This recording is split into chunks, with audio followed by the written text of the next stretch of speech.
નમસ્કાર દર્શક મિત્રો, નવા વિડીયો સાથે આપ સૌનું હાર્દિક સ્વાગત છે। હું છું સોલંકી દર્શના। થોડા દિવસો પહેલા બગદાણા ખાતે નવનીતભાઈ બાલદિયા નામના કોળી યુવાન પર થયેલ જીવલેણ હુમલાના અનુસંધાને આજે રાત્રે ગારિયાધાર રોડ પર આવેલ એક રેસ્ટોરન્ટ ખાતે પાલીતાણા તાલુકાના કોળી સમાજ સરપંચો અને તાલુકા પંચાયતના સભ્યશ્રીઓ દ્વારા એક મીટિંગનું આયોજન કરવામાં આવેલું હતું, જેમાં મુખ્ય આરોપીનું નામ ફરિયાદમાં દાખલ કરવામાં આવે અને આગામી દિવસોમાં ન્યાય માટે કેવી લડત લડવી તેની આ મીટિંગમાં ચર્ચા વિચારણા કરવામાં આવી હતી। આ તકે પાલીતાણા તાલુકાના કોળી સમાજના સરપંચશ્રીઓ તથા મહુવાથી સરપંચ પરિષદના સભ્યશ્રીઓ હાજરી આપી હતી। કાર્યક્રમનું સંકલન જગદીશભાઈ રાઠોડ પાલીતાણા સરપંચ પરિષદના પ્રમુખ દ્વારા કરવામાં આવ્યું હતું। હજુ પણ ન્યાય નહીં આપવામાં આવે તો સામૂહિક રાજીનામું ચીમકી ઉચ્ચારી હતી અને કોળી સમાજ આગળના દિવસોમાં પોતાની એકતા બતાવી તાકાતથી સરકાર સામે મોરચો માંડશે તેવું દેખાઈ રહ્યું છે। બ્યુરો ચીફ દિનેશકુમાર બાબરિયા ઘેટી સાથે રિપોર્ટર જીતેન્દ્ર સોલંકી રામધરી। મારું નામ જગદીશભાઈ પ્રવીણભાઈ રાઠોડ, પ્રમુખ સરપંચ પરિષદ પાલીતાણા તાલુકા।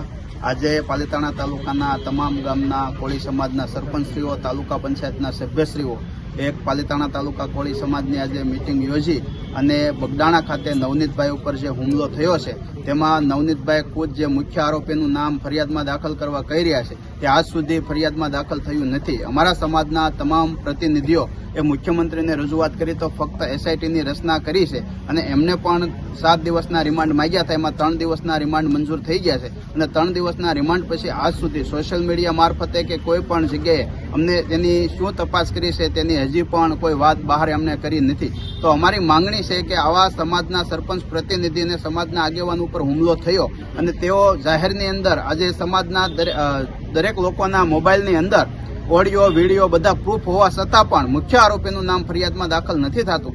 તો મારી આ ન્યાયતંત્ર ઉપર અમને ભરોસો છે અને સરકાર ઉપર વિશ્વાસ છે કે તેઓ પણ તપાસ કરશે, પણ પોલીસ તંત્ર જે તપાસ કરી રહ્યું છે, જે અધિકારીઓ પાસે તપાસ છે, તેણે આજ સુધી હજી પણ અમારા સમાજને કંઈક અન્યાય થયો હોય તેવું લાગી રહ્યું છે।